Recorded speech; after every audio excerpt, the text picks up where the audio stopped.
നമസ്കാരം. 2 പതിറ്റാണ്ടോളം ബീഹാറിന്റെ ഭരണചക്രമേന്തിയ JDU അധ്യക്ഷൻ നിതീഷ് കുമാർ സജീവമായ സംസ്ഥാന രാഷ്ട്രീയത്തിൽ നിന്ന് പാർലമെന്ററി രാഷ്ട്രീയത്തിലേക്ക് ചുവടുമാറ്റും. മാർച്ച് 16 നടക്കാനിരിക്കുന്ന രാജ്യസഭാ തെരഞ്ഞെടുപ്പിനായിട്ട് അദ്ദേഹം നാമനിർദ്ദേശ പത്രിക സമർപ്പിച്ചു കഴിഞ്ഞു. കേന്ദ്ര ആഭ്യന്തരമന്ത്രി അമിത്ഷാ, ബീഹാർ ഉപമുഖ്യമന്ത്രിമാരായിട്ടുള്ള സാമ്രാജ് ചൗധരി, വിജയ് സിൻഹ എന്നിവരുടെയൊക്കെ തന്നെ സാന്നിധ്യത്തിലാണ് പത്രിക സമർപ്പിച്ചത്. ബീഹാർ രാഷ്ട്രീയത്തിലെ ഈ നിർണായക മാറ്റം ദേശീയ തലത്തിലും വലിയ ചർച്ചകൾക്കാണ് വഴി തുറന്നിരിക്കുന്നത്. ദീർഘകാല മുഖ്യമന്ത്രിയായിരുന്ന ഒരാൾ രാജ്യസഭയിലേക്ക് മാറുന്നത് സംസ്ഥാനത്തെ ഭരണ സംവിധാനത്തിൽ BJP പിടിമുറുക്കുന്നതിൻ്റെ സൂചനയായിട്ടാണ് രാഷ്ട്രീയ നിരീക്ഷകരും ഇവിടെ വിലയിരുത്തുന്നത്. മുഖ്യമന്ത്രി പദവിയിൽ നിന്നുള്ള നിതീഷിൻ്റെ ഈ ഒരു പിന്മാറ്റം ബീഹാറിലെ രാഷ്ട്രീയ സമവാക്യങ്ങളെ പൂർണ്ണമായി മാറ്റിമറിച്ചിരിക്കുകയാണ്. തൻ്റെ രാഷ്ട്രീയ ജീവിതത്തിലെ അപൂർവമായിട്ടുള്ള ഒരു നേട്ടം സ്വന്തമാക്കുക എന്ന ലക്ഷ്യത്തോടെയാണ് ഈ നീക്കമെന്നാണ് നിതീഷ് കുമാർ ഇവിടെ വ്യക്തമാക്കുന്നത്. സോഷ്യൽ മീഡിയ പ്ലാറ്റ്ഫോമായ എക്സിലൂടെ അദ്ദേഹം നടത്തിയ പ്രഖ്യാപനം അനുസരിച്ച് പാർലമെൻറ്റിൻ്റെയും സംസ്ഥാന നിയമസഭയുടെയും 4 സഭകളിലും ലോക്സഭ, രാജ്യസഭ, നിയമസഭ കൗൺസിൽ എന്നിവയിൽ അംഗമാകുക എന്നത് തൻ്റെ ദീർഘകാലത്തെ ആഗ്രഹമായിരുന്നു. ഇതിനകം തന്നെ ലോക്സഭ MP ആയിട്ടും MLA ആയിട്ടും MLC ആയും പ്രവർത്തിച്ചിട്ടുള്ള അദ്ദേഹം രാജ്യസഭയിൽ കൂടി എത്തുന്നതോടെ ഈ അപൂർവ റെക്കോർഡ് പൂർത്തിയാകും. JP പ്രക്ഷോഭത്തിലൂടെ ഉയർന്നു വന്ന നിതീഷ് കുമാർ, ലല്ലു പ്രസാദ് യാദവ്, അതോടൊപ്പം തന്നെ പരേതനായ സുശീൽ കുമാർ മോദി എന്നീ ത്രിമൂർത്തികളിൽ ഒരാളെന്ന നിലയിൽ ബീഹാർ രാഷ്ട്രീയത്തിൽ തൻ്റെ സ്ഥാനമുറപ്പിച്ച ശേഷമാണ് ഇപ്പോൾ ഈ നിർണായകമായിട്ടുള്ള ഒരു തീരുമാനത്തിലേക്ക് എത്തിയിരിക്കുന്നത്. നിതീഷ് കുമാർ പടിയിറങ്ങുന്നതോടെ ബീഹാറിലെ അടുത്ത മുഖ്യമന്ത്രി ആരാകുമെന്നതിനെ ചൊല്ലിയുള്ള അഭ്യൂഹങ്ങൾ പട്നയിലെ രാഷ്ട്രീയ വൃത്തങ്ങളിൽ ഇപ്പോൾ സജീവമാണ്.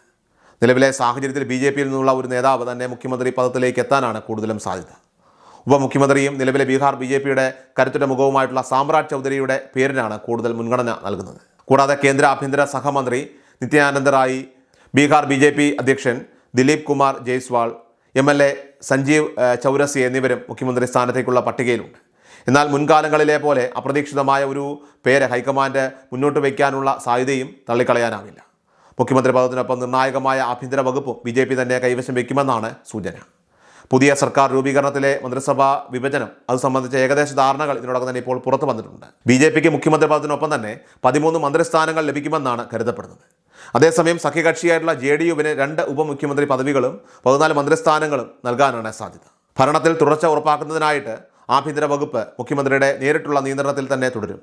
മറ്റൊരു പ്രധാനപ്പെട്ട റിപ്പോർട്ട് നിതീഷ് കുമാറിന്റെ മകൻ നിഷാന്ത് കുമാർ രാഷ്ട്രീയത്തിലേക്ക് പ്രവേശിക്കുന്നുവെന്നതാണ്. പുതിയ ഭരണ സംവിധാനത്തിൽ അദ്ദേഹത്തെ ഉപമുഖ്യമന്ത്രി സ്ഥാനത്തേക്ക് പരിഗണിച്ചേക്കുമെന്നും ഇതിലൂടെ JDUവിൻ്റെ വോട്ട് ബാങ്ക് സുരക്ഷിതമാക്കാൻ നിതീഷ് ലക്ഷ്യമിടുന്നുണ്ടെന്നും റിപ്പോർട്ടുകൾ സൂചിപ്പിക്കുന്നു. നിതീഷ് കുമാറിൻ്റെ ഈ മാറ്റത്തെ രൂക്ഷമായ ഭാഷയിലാണ് പ്രതിപക്ഷം നേരിടുന്നത്. BJP ബീഹാറിൽ ഒരു രാഷ്ട്രീയ തട്ടിക്കൊണ്ടുപോകൽ നടത്തിയെന്നാണ് RJD ഉൾപ്പെടെയുള്ള പാർട്ടികളുടെയൊക്കെ തന്നെ ആരോപണം. ജനവിധിയെ വഞ്ചിച്ചാണ് നിതീഷ് കുമാർ ഇപ്പോൾ രാജ്യസഭയിലേക്ക് ചേക്കേറുന്നതെന്നും RJD MP മനോജ് കുമാർ വിമർശിച്ചു. കഴിഞ്ഞ നിയമസഭാ തെരഞ്ഞെടുപ്പ് പ്രചരണ വേളയിൽ തന്നെ നിതീഷ് കുമാർ ഒരു താൽക്കാലിക മുഖ്യമന്ത്രി മാത്രമായിരിക്കുമെന്ന് തങ്ങൾ പറഞ്ഞിരുന്ന കാര്യവും തേജസ്വി യാദവ് ഓർമ്മിപ്പിച്ചു. BJPയുടെ കടുത്ത സമ്മർദ്ദത്തിന് വഴങ്ങിയാണ് അദ്ദേഹം ഈ തീരുമാനമെടുത്തതെന്നും 21 വർഷം മുഖ്യമന്ത്രിയായിരുന്ന ഒരാൾ രാജ്യസഭയിലേക്ക് പോകുന്നത് BJPയുടെ അധമ രാഷ്ട്രീയത്തിന് തെളിവാണെന്നും പ്രതിപക്ഷം ആരോപിക്കുന്നു.